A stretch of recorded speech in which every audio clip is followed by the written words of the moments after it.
한 주일 평안하셨습니까? 예. 오늘 말씀의 제목은 인생은 선택의 기회이다. 오늘 교과의 제목이 뭐였죠? 생명의 선택. 오늘 교과 말씀과 저 설교의 말씀이 선택이라는 단어가 공통적으로 주어진 것 같습니다.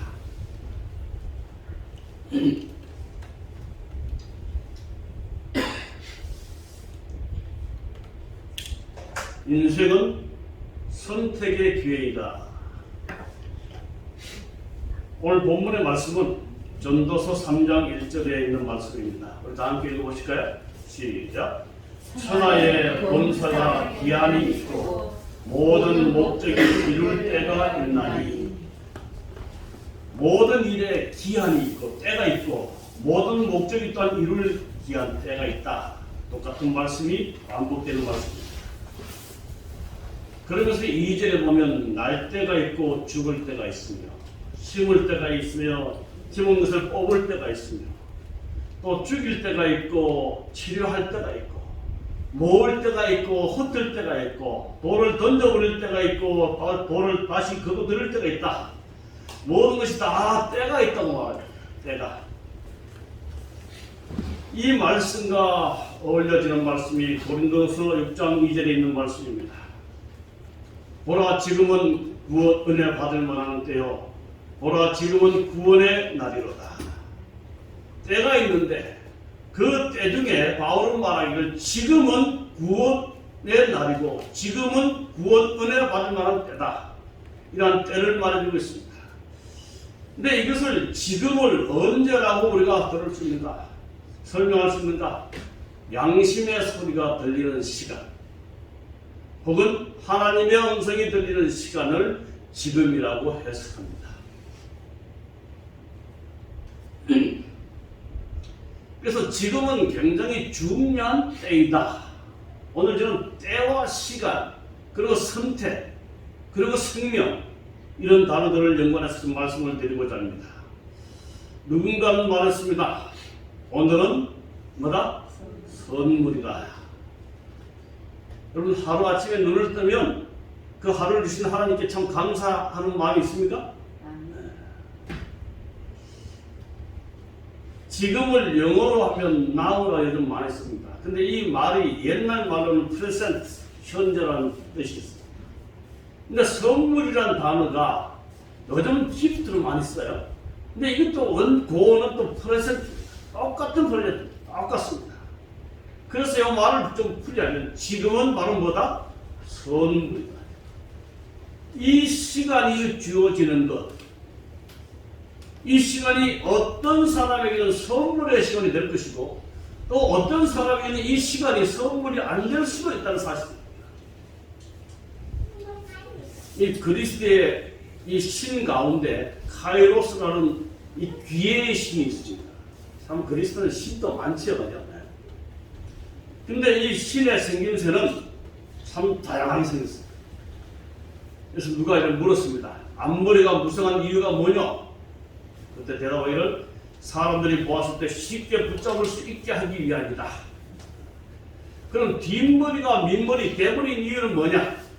한 번 지나가면 다시는 붙잡지 못하기 위함이다. 그리고 저울 한 손에 왼손에 저울을 가졌는데 저울은 뭐냐? 기회가 앞에 있을 때에 옳고 그름을 분별하기 위해서 저울질 해보고 빨리 선택하라. 그 다음에 오른손에 칼을 가졌는데 칼은 옳다고 판단되면 주저없이 결단하기 위함이다. 그리고 등과 발에 날개가 달린 이유는 이 기회라는 시간은 최대한 빨리 사라지기 위함이다. 참 신의 이야기지만 많은 이야기가 앞에 있다. 이 그리스 말로 시간이 두 가지 개념이 있습니다. 하나는 크로노스라는 시간이 있습니다. 이 크로노스는 모든 사람에게 동일하게 주어진 객관적인 시간, 쉽게 말하면 시계의 시간입니다. 저 시계가 전 24시간 똑같은 시간, 모든 사람들에게 주어지는 시간을 크로노스라고 합니다. 근데 이 카이로스는 그 똑같이 주어진 시간이지만 나에게만 특별히 허락된 나의 선택에 의해 특별한 의미가 부여진 주관적인 시간이다. 이게 카이로스. 의미가 있죠? 똑같이 흘러가는 시기의 시간이지만 어떤 사람은 그 시간을 낮잠을 자고 보내는 사람이 있는가 하면 그 시간에 무엇인가를 위해서 중요한 선택을 눈물과 고민을 하는 사람이 있을 것입니다. 크로노스보다 더욱 중요한 카이로스, 나에게 주어진 특별한 의미가 있는 주관적인 시간. 그래서 기회의 시간, 이 카이로스라고 합니다. 오늘 이 말씀들을 기억하면서 오늘 인생은 선택의 시간이다. 선택의 기회이다. 우리가 무엇을 선택해야 될 것인가? 그래서 장폴 사르트르는 이렇게 말합니다. 인생은 출생과 죽음 사이에 있는 선택이다. 오늘 이런 비슷한 맥락의 말을 좀 많이 하는데요. 이 말을 조금 멋있게 말하면 인생은 B와 D 사이에 있는 C이다. B는 birth, 출생, D는 death, 죽음, C는 choice, 선택입니다. 그래서 인생은 출생과 죽음 사이에 있는 선택의 시간이다. 그래서 또 다른 사람 말하기는 인생은 선택의 연속이다.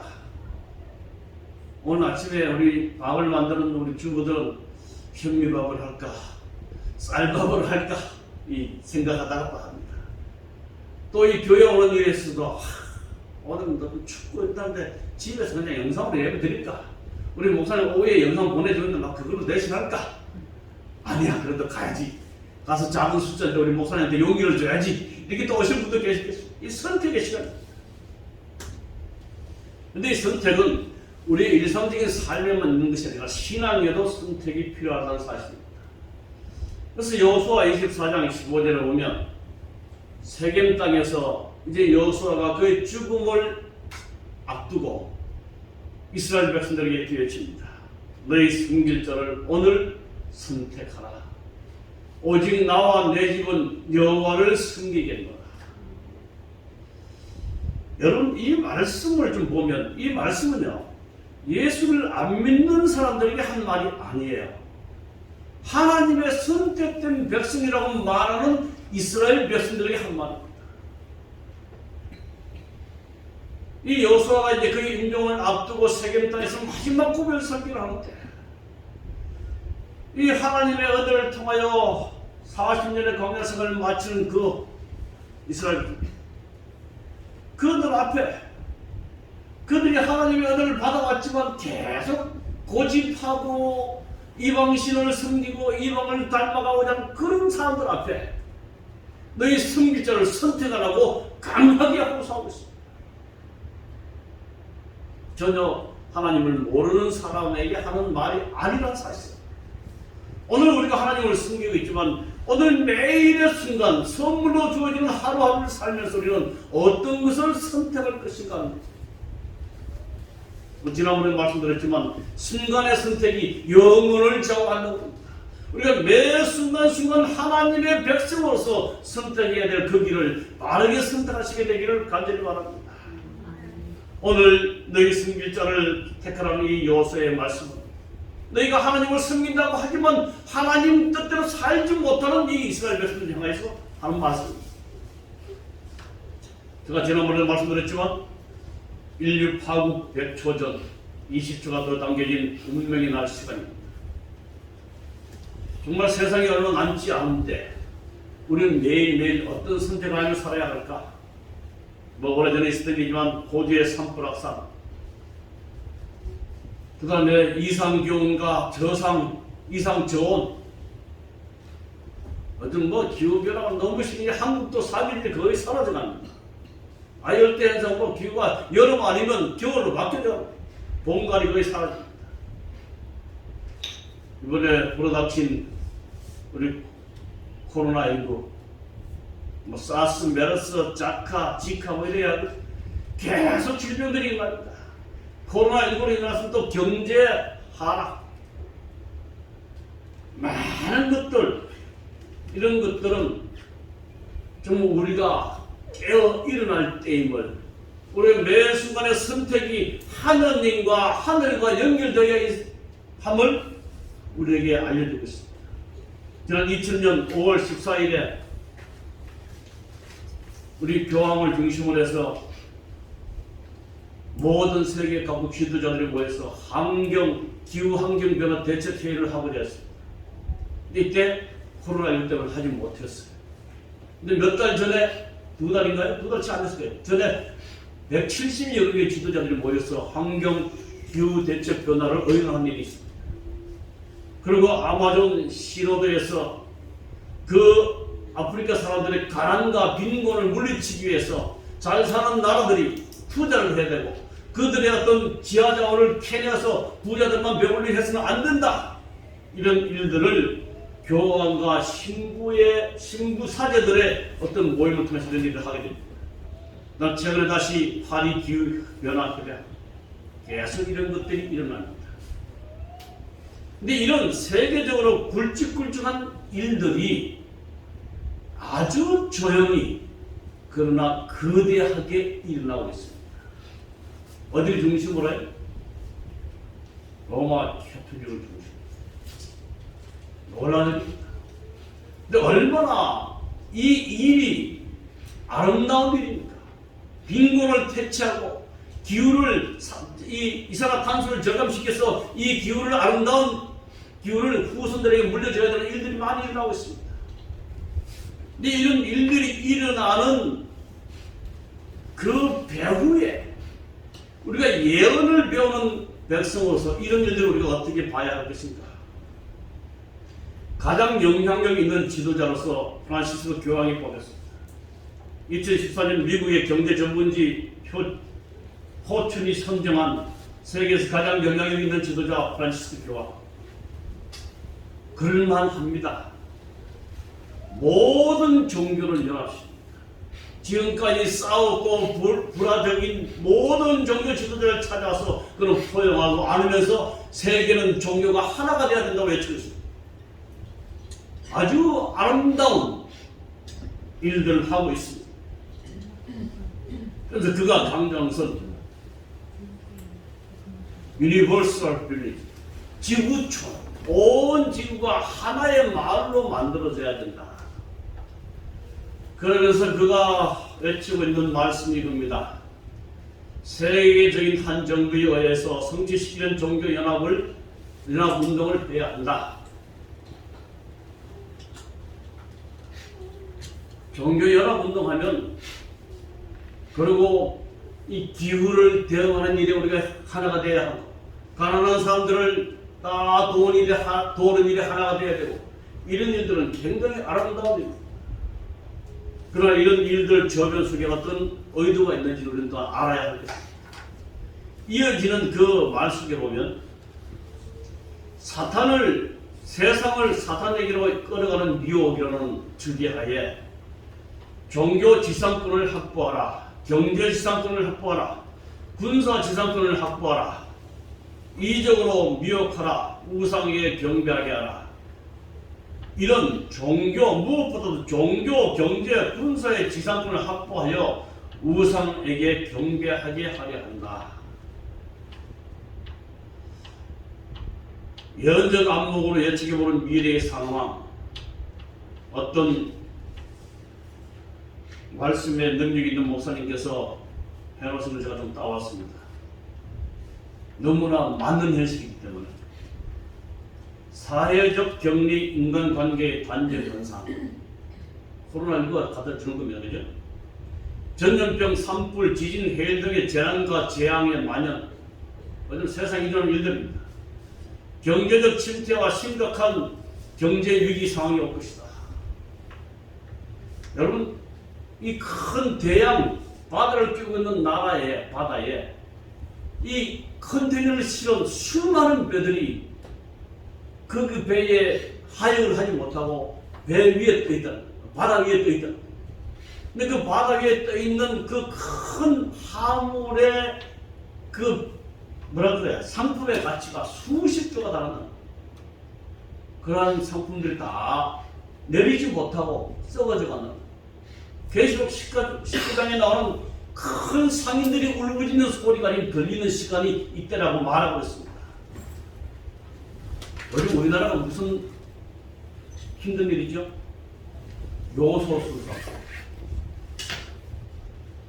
요즘 새로 나온 그 경유 쓰는 차들은 다 이 요소수를 써야 되는데 이 탄소 저감 그 일을 하는 재료인 98%를 중국에서 생산합니다. 우리나라에서 이런 일을 전혀 신경 안 쓰다가 이번에 큰 일을 겪습니다. 하나에 뭐 10,000원짜리가 80,000원인가? 이 경제가 굉장히 곤두박질 치고 있습니다. 경제적 침체와 심각한 경제 위기 상황이 올 것이다. 부도덕과 폭력, 사회 혼란과 정신적 패닉 상태. 이 코로나19는 많은 사람들로 하여금 홀로 있게 하고 그로 인해서 정신적인 패닉 상태가 왔다. 그 사이에 세상을 제압하여 다스릴 강력한 통치자가 출현할 것이다. 공익을 위한 개인의 양보와 희생을 강요할 것이다. 여러분 정말 이 나라가 이렇게 국가의 통제를 받아본 적이 없습니다. 특별히 우리 신앙까지 교회에 출석하는 일까지 통제를 받아본 적이 없는 이런 통제가 오늘날 이루어지고 있는데 이제 백신 안 맞으면 조금 어려웠어. 여러 가지 통제를 우리가 하고 있습니다. 희생을 강요하고 이러할 때 또한 세계 단일 정부 수립을 위해서 노력이 한 곳에서는 계속 가속화된다는 사실입니다. 그 다음에 정치, 종교, 경제, 문화, 언론의 통합 개념이 형성된다.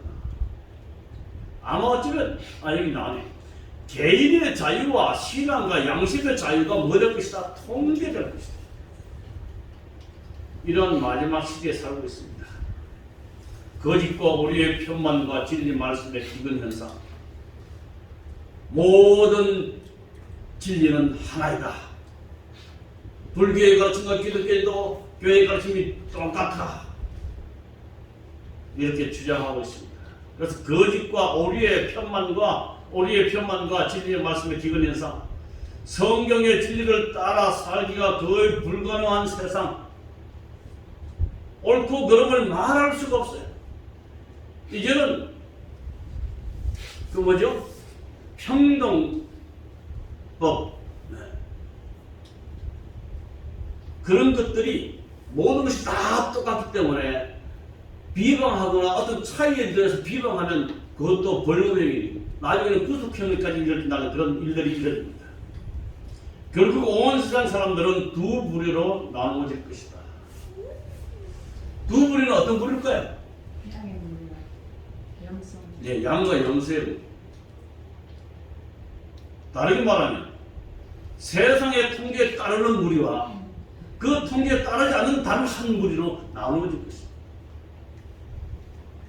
이때 우리는 어떤 편을 선택해야 될지입니다. 인생은 선택의 시간입니다.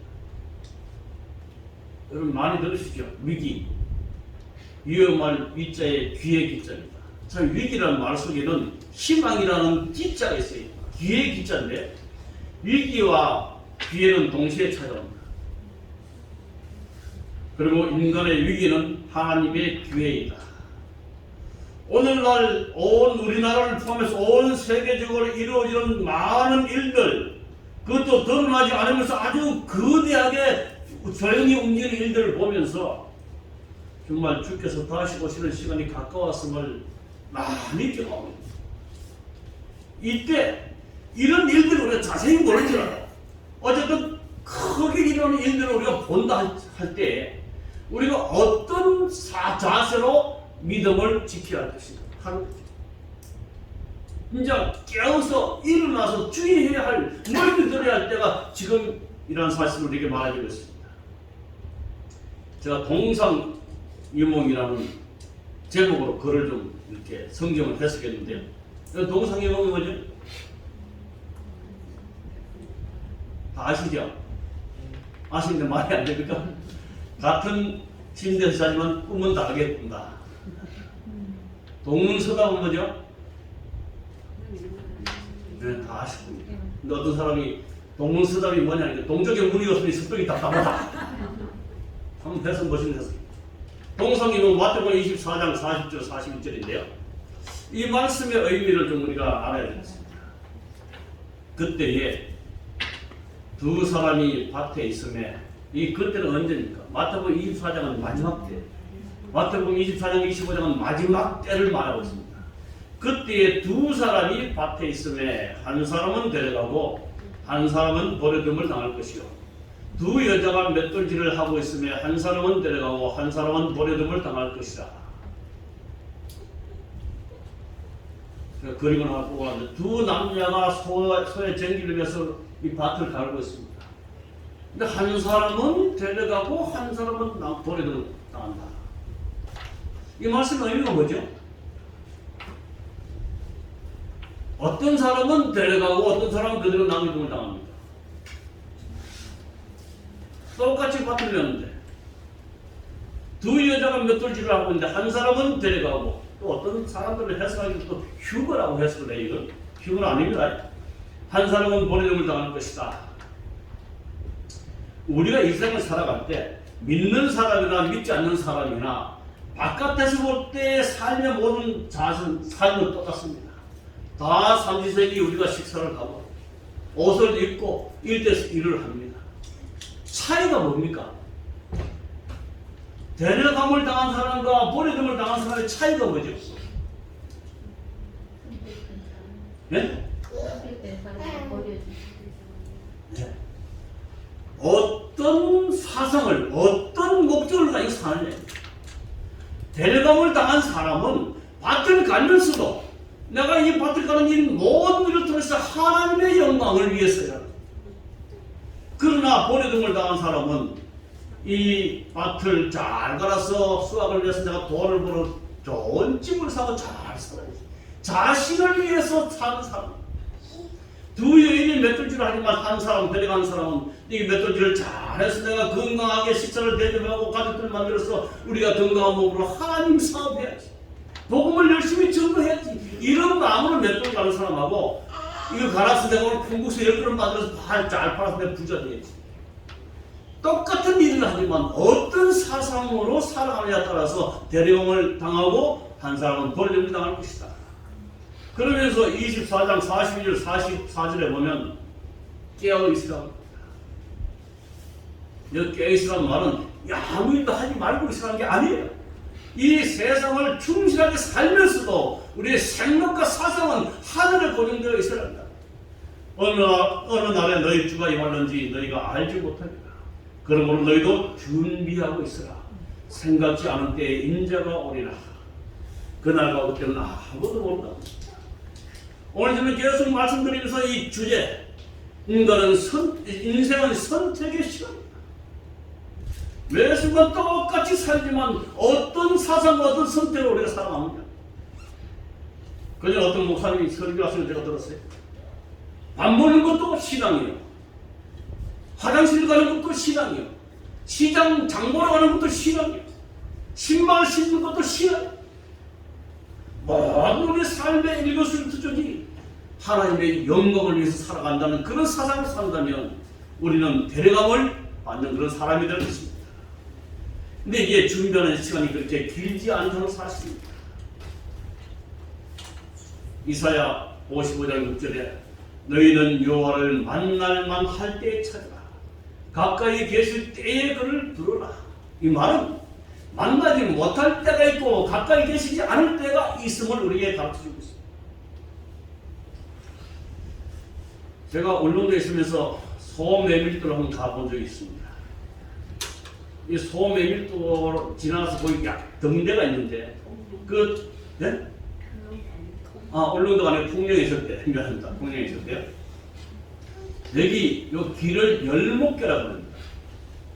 이 열목계는 이 바닷물이 다 차서 밀물이 되면 이 길이 안 보여요. 그래서 갈 수가 없습니다. 그러니까 썰물에서 물이 다 빠지는 길이 열리는데 이 열목계라고 하는데, 그래서 이 등대를 올라가려면 등대가 굉장히 아름다워요. 그 등대를 올라가려면 물때를 잘 맞춰야 한다. 이렇게 말들어요. 때를 잘 맞춰야 됩니다. 구조와 선지자 88쪽에 나의 형제 자매들이여 주님을 찾을 수 있을 때에 찾으라. 그분을 찾고자 시간과 기회를 낭비할지라도 만나지 못할 때가 다가오고 있다. 여러분, 오늘 우리 김호선 집사님 지난번에 여성 영성 지도자 학교 다녀와서 이렇게 후회가 하고 결심도 많이 했다. 저는 가끔 이 이야기를 합니다. 한국 사람한테 있는 두 가지 병이 있어요. 한 가지는 대병이에요. 대병. 뭐뭐 해야 되는데, 저 더 잘해야 되는데, 효도해야 되는데, 내가 가까이 있을 때 좀 더 잘해줘야 되는데, 대단해서 끝나는 자기 반성병이 있어요.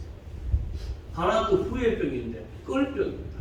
뭐뭐 할 걸, 뭐뭐 할 걸, 껄병이에요. 후회병.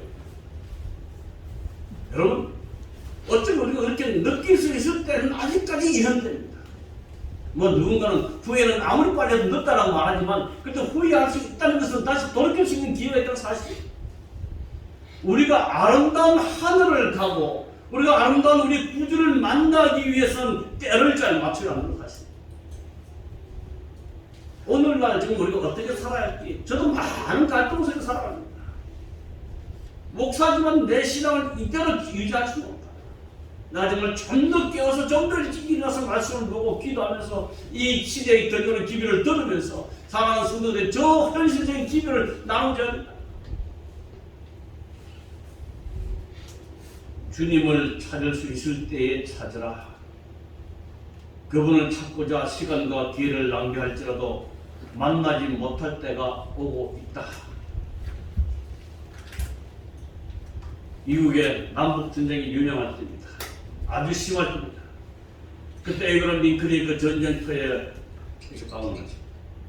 근데 남북전쟁이 시속격이었어요. 하루 잡아가면 남쪽의 군사들이 이만큼 땅을 차지하고 또 밤새도록 전쟁을 해가고 또 하루 잡아가면 또 북쪽의 군사들이 이만큼 차지하고 그러니까 이 병사들이 전쟁을 하면서 이 혼란이 생깁니다. 에이브럼 링컨이 그것을 방문했을 때 한 병사가 묻습니다. 각하, 도대체 하나님은 어떤 편입니까? 이거 왔다 갔다 하니까. 그때 에이브럼 링컨이 참 유명한 말을 했습니다.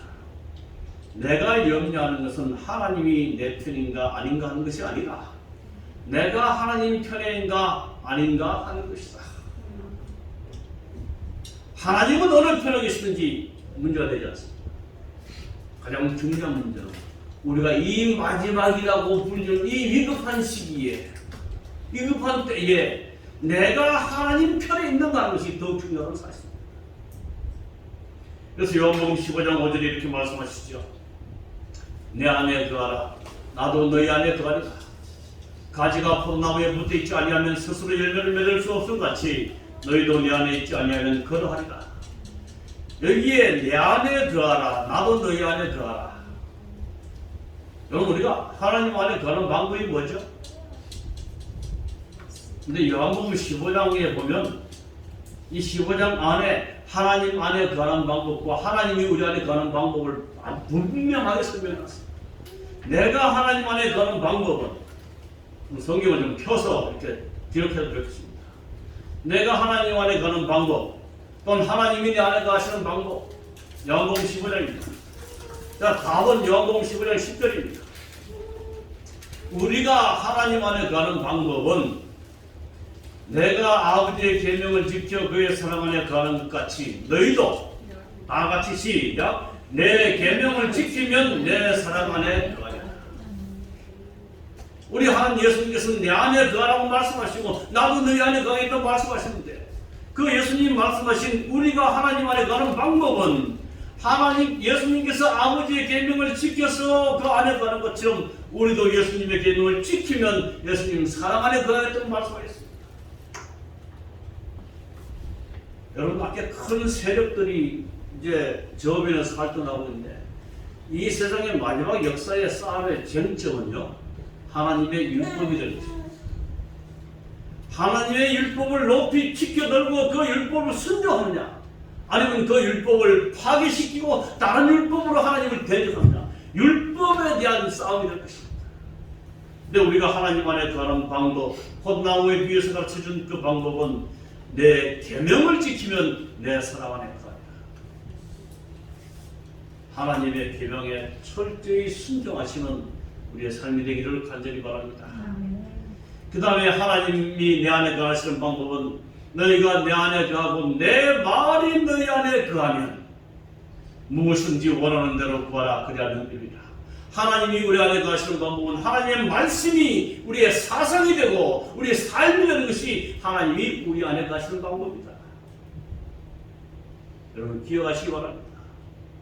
하나님의 말씀에 순종하고 그 말씀을 나의 생각과 나의 사상과 나의 모든 삶에 표현되는 것, 이것이 하나님 안에 가는 것, 하나님이 내 안에 가시는 것. 이런 삶으로 정말 악의 세력이 엄청나게 밀려온 이 마지막 때에 우리의 믿음을 잘 지키시게 되기를 간절히 바랍니다. 로마서 12장 2절에 너희는 이 세대를 본받지 말고 오직 마음을 새롭게 함으로 변화를 받아 하나님의 선하시고 기뻐하시고 온전하신 뜻이 무엇인지 분별하도록 하라. 여기에 보면 이 세대를 본받지 말고와 온전하신 뜻이 무엇인지를 분별하라. 근데 이 세대를 본받지 말고 하나님의 뜻을 알기 위해서는 무엇이 필요해요? 마음을 새롭게 하는 게 필요하다. 맨날 똑같은 마음으로 살아서는 안 된다는 거예요. 아침에 일어나서 정말 기도하면서 정말 이렇게 살아서는 안 되는 대로 끝나지 말고 뭔가 할 걸로 끝나지 말고 마음을 새롭게 해서 변화를 받아야 돼요. 성령의 역사를 통해 마음과 뜻의 갱신이 필요하다는 사실입니다. 이제 말씀을 줄이면서 인생은 선택의 기회이다. 오늘 교과와 너무 비슷한 말씀인데 그런 선택 중에 사람은 누구는 그랬어요. 이 세 가지 인생의 중요한 세 가지 선택이 있는데 하나는 배우자를 선택합니다. 또 하나는 직업을 선택합니다. 또 하나는 뭡니까? 신앙을 선택합니다. 실물교훈 262쪽에 우리 다 함께 보실까요? 시작.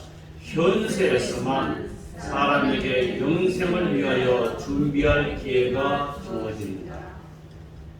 천국에서 말하는 연옥에 가서 잘하면 천국에 가는 게 아니고 우리가 목숨이 붙어있는 현세, 지금 인생에서만 영생을 위하여 준비할 기회가 주어진다.